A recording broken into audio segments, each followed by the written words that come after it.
can give to the bishop. Amen?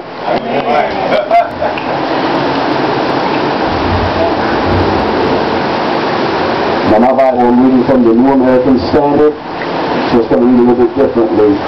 Verse 1 says, "Now when it was reported to Sanballat, Tobiah, and Geshem the Arab, and to the rest of our enemies that I had rebuilt the wall, and that no breach remained in it, although at the time I had not set up the doors and the gates. Then Sanballat and Geshem sent a message to me, saying, Come, let us meet together at S.T.R.O.N.G in the plain of Ono. But they were planning to harm me. So I sent messengers to them, saying, I am doing a great work and cannot come down. Why should I come down and stop the work while I leave it and come down to you?" I'm going to stop right there. And I just want to use as my topic, man, keep working.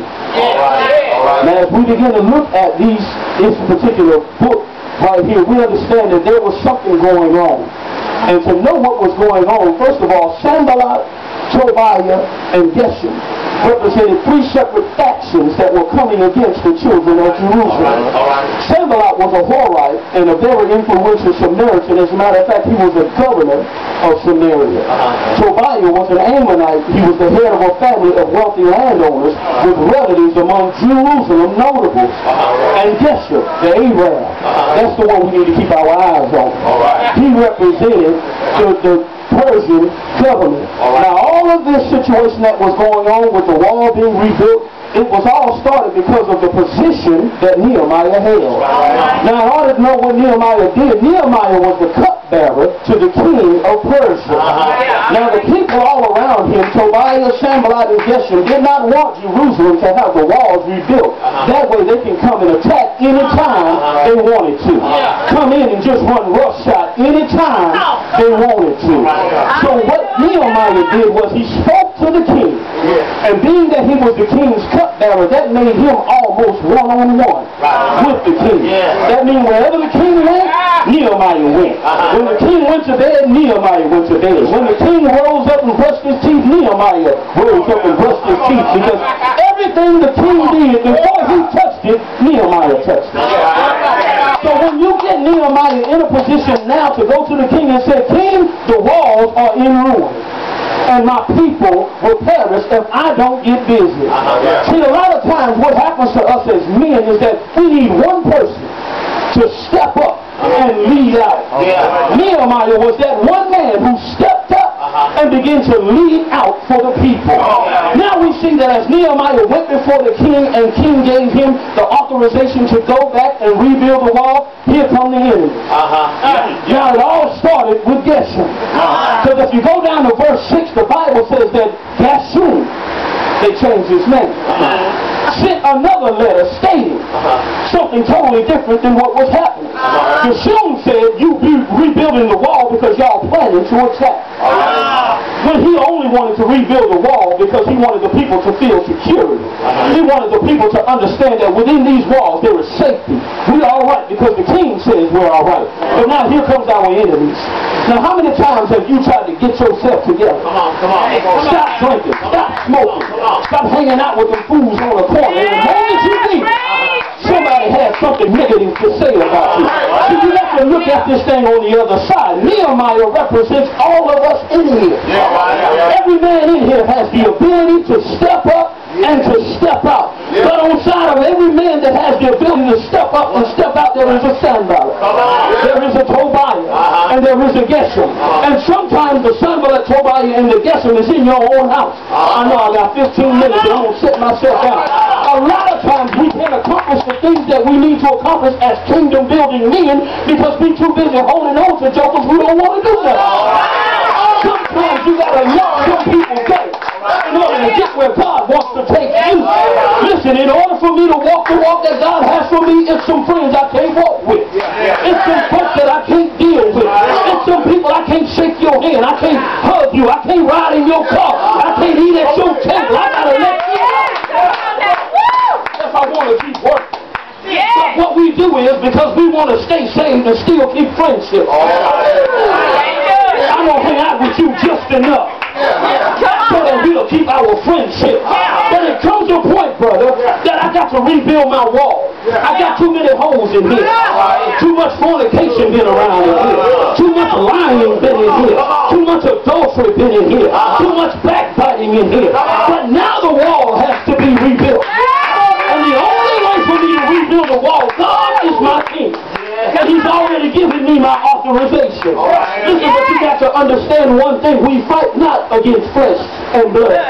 But we fight against principalities, against powers, against the rulers of wickedness in high places. There are some folk, black man, that don't want to see you get up. There are some folk, black man, don't want to see you do well.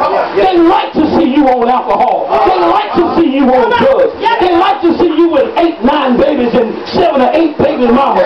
They like to see you struggling on child support. They like to see you driving a raggedy car, living in a raggedy house, doing nothing, acting like a fool. They like that. But until you make up in your mind that enough is enough. Nehemiah went to the king and said, enough is enough. You done ran roughshod long enough. It's over with. You done took all you're going to take from me. That's over with. My people have lived in fear long enough. That is over with. So one man stood up with a plan in his mind. Nobody else showed up, Bishop, but he got on the wall. And he said, if they won't do it, I'll do it by myself. And as he began to work on the wall, putting the blocks back in and putting the mortar down and sealing up the holes, here come those haters. All right. Man, come on, let's talk. Just sit down, let me talk. There's nothing for us to talk about. While you had your way and you were able to do what you wanted to do, that made you happy. But the moment I made up my mind that I'm going to walk with God, I'm not drinking with you no more. We ain't running women together no more. We're not going to hang out on the corner slipping and sliding down at the lodge no more. We ain't going to be at the barber shop scandalizing. We're going to let that mess go. We're going to move on. The moment I say no more, then you got a problem with me. The moment I say I'm going to do what God says do, here comes the scandal. The moment I say I'm going to walk upright and live like God says live, here you go talking about me, conjuring up your lies, your ridicule of me. And here I am, steady building on the wall. The more they talk, the more I build. The closer I get to completion, the more they try to find something else. The more I get filled with the Holy Ghost, Bishop, here they come. The more I look up, now you got a baby over here, you got a woman over there, you're sleeping with me, and come on now. Some of y'all know what I'm telling y'all to say. Come on now. Don't act like every brother is a straight brother, because he ain't. Some brothers been dipping and dabbing and thought you had left that mess behind, but it caught up with you. Now, how are you going to face the demons that are caught up with you? I got to face my demons by rebuilding my wall. And if I rebuild my wall, nothing that they say can come against what God has put up. Nothing that they do can knock down what God has put up. Our country is at war right now, and I'm about to sit myself down and get out of the way, Bishop. Listen, our country is at war right now. And in war, there are casualties. And I'm going to tell you something. As long as I'm in this battle for Christ, there's going to be some casualties, brother. My sister might be a casualty.